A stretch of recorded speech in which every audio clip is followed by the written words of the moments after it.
What's up everyone? Welcome back into my YouTube channel. So ngayon pag-usapan natin kung bakit nga ba mahalaga ang product differentiation. Okay?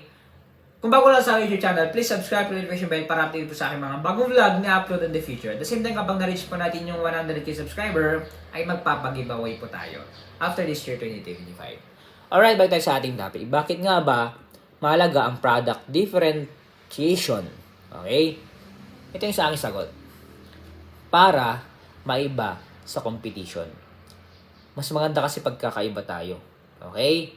Kumbaga, times 10 better.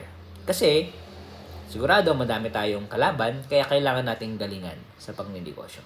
Kailangan nating isama ang Diyos sa buhay natin for the guidance. Hingi tayo ng guidance. Alright, if you want to buy this book, Negosyo Reality, okay, please click the Facebook page, official link dyan sa description. Mag-message lang po kayo. Salamat po sa inyong panonood and God bless.